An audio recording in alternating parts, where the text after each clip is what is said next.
ایک شخص کی 4 بیویاں تھیں۔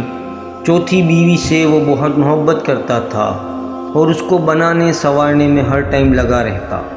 تیسری بیوی سے بھی وہ بہت محبت کرتا تھا کیونکہ وہ بھی بہت خوبصورت تھی۔ جب اسے دیکھتا تو اس کے دل میں اور محبت بڑھ جاتی، اس لیے اس کو یہ خوف لگا رہتا تھا کہ یہ کسی اور کی نہ ہو جائے، اس لیے اسے چھپا چھپا کر رکھتا تھا۔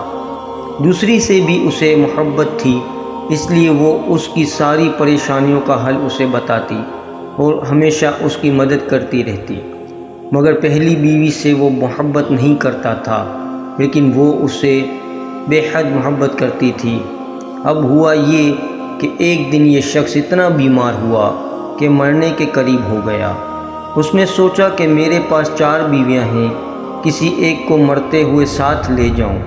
اس نے چوتھی بیوی سے کہا میرے ساتھ چلو، کیونکہ میں نے تم پر اتنی توجہ دی ہے، اپنا مال بھی تم پر سب سے زیادہ خرچ کیا۔ تو جواب میں اس نے صاف انکار کر دیا۔ تو پھر تیسری بیوی سے کہا، تو اس نے جواب دیا کہ دنیا میں ابھی میرے چاہنے والے بہت ہیں، آپ کے بعد کسی اور کی بھی ہو جاؤں گی۔ اسی طرح دوسری بیوی نے بھی انکار کر کے کہا، میں صرف قبر تک تو ساتھ جاؤں گی، مگر اس سے آگے میں نہیں آ سکتی۔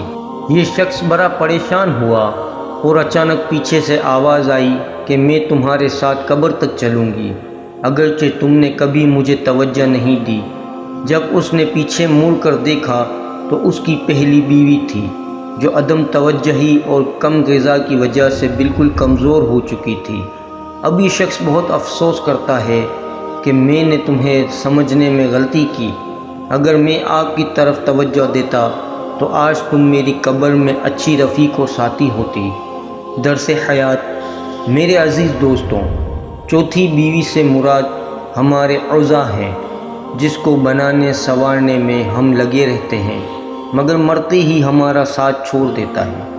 تیسری بیوی سے مراد ہمارا مال و جائیداد وغیرہ ہے کہ ساری زندگی لوگوں سے چھپا کر رکھا، لیکن مرنے کے بعد یہ دوسروں کی ہو جاتی ہے۔ دوسری بیوی سے مراد ہمارے رشتہ دار، اہل و عیال، دوست احباب ہیں۔ دنیا میں یہی لوگ ہمارے کام آتے ہیں اور ہمارے مسائل حل کرواتے ہیں، ان سے جتنی اور جیسی مدد چاہیے لیتے ہیں، مگر یہ لوگ بھی زیادہ سے زیادہ قبر تک ہمارے ساتھ جاتے ہیں۔ اور پہلی بیوی سے مراد ہمارے اعمال ہیں، جو قبر میں ساتھ جائیں گے، لیکن ہم نے ان کی طرف توجہ نہ دے کر قبر کے حقیقی دوست اور ساتھی سے محروم ہو گئے۔ اللہ تعالی ہم سب مسلمانوں کو نیک اعمال کرنے کی توفیق عطا فرمائے، آمین ثم آمین۔ اس ویڈیو کو صدقہ جاریہ سمجھ کے شیئر کریں، اور اگر چینل پر نئے ہیں تو سبسکرائب کر کے بیل نوٹیفیکیشن آن کر دیں تاکہ اسی طرح کی اچھی اور سبق آموز انفارمیٹیو ویڈیو آپ تک سب سے پہلے پہنچ سکیں۔ شکریہ۔